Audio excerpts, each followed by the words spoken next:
হেফাজতে ইসলামের নেতা মাওলানা মামিনুল হক সম্পর্কে কথিত পরকীয়া সম্পর্কে দু একটি মন্তব্য করেছেন। কোনো ব্যক্তির অন্ধকার জীবনের অন্ধকার অধ্যায় সম্পর্কে আমার বক্তব্য এসেছিল। সেই অন্ধকারাচ্ছন্ন এই অধ্যায় এটিকেও এক্সপাঞ্জ করা হলো।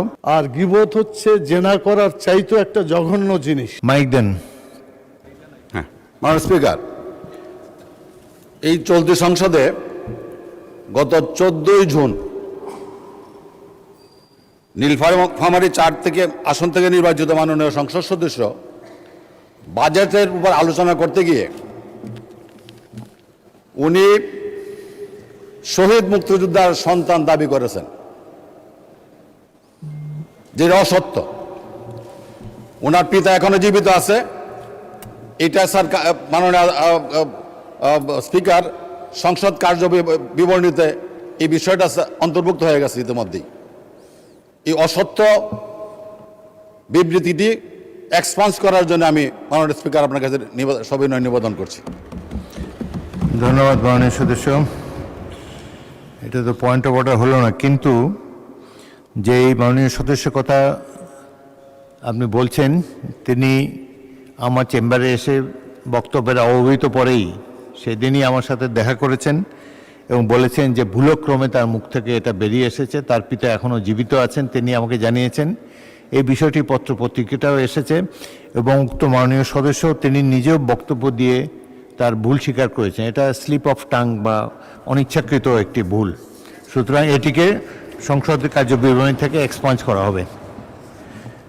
আরেকটি বিষয় মাননীয় সদস্যবৃন্দ আপনাদের দৃষ্টি আকর্ষণ করছি। গত বৃহস্পতিবার দিনে ঢাকা থেকে নির্বাচিত মাননীয় সংসদ সদস্য আবু আশফাক হেফাজতে ইসলামের নেতা মাওলানা মামিনুল হক সম্পর্কে কথিত পরকীয়া সম্পর্কে দু একটি মন্তব্য করেছেন, যেটি অনভিপ্রেত।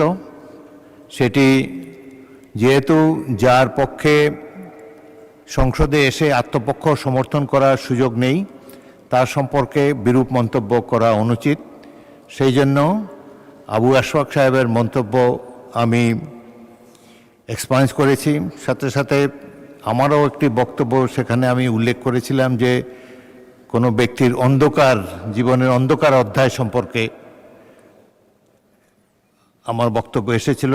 সেই অন্ধকারাচ্ছন্ন এই অধ্যায় এটিকেও এক্সপাঞ্জ করা হলো এবং ভবিষ্যতে আপনারা সবাই কেয়ারফুল থাকবেন বাজেট বক্তৃতা বা অন্যান্য বক্তৃতায় যার পক্ষে এখানে এসে নিজকে ডিফেন্ড করা সম্ভব নয়, তার উদ্দেশ্যে কোনো বিরূপ মন্তব্য আপনারা করবেন না, এটাই আশা করি। মাননীয় সদস্যবৃন্দ, এখন আমি বাজেট সম্পর্কে আলোচনায় জনাব মুজিবুর রহমান মাননীয় সদস্য বলুন। এটা কি পয়েন্ট অফ অর্ডার?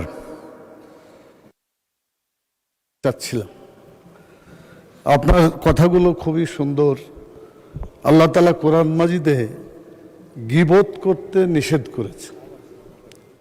আর এই গীবত হচ্ছে কোনো মানুষের কার্যাবলী তার অসাক্ষাতে অর্থাৎ অনুপস্থিতিতে তার কথা অন্যের কাছে বলাটার নামই হচ্ছে গীবত।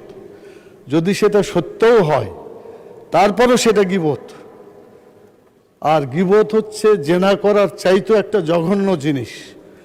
আর এই গীবত যদি তার মধ্যে না থাকে আর বলে, তাহলে সেটা হচ্ছে তোহমত, মানে আরও ভয়ঙ্কর গুনাহ। অতএব ইসলামের দিক থেকে আপনি 100% সঠিক কথা বলেছেন। আল্লাহ তাআলা আপনার এই ডিসিশনের জন্য, সিদ্ধান্তের জন্য আল্লাহ তাআলা আপনাকে বারাকা দিবেন ইনশাআল্লাহ, যা যাও দিবেন। আসসালামু আলাইকুম ওয়া রাহমাতুল্লাহ। ধন্যবাদ মাননীয় সদস্য।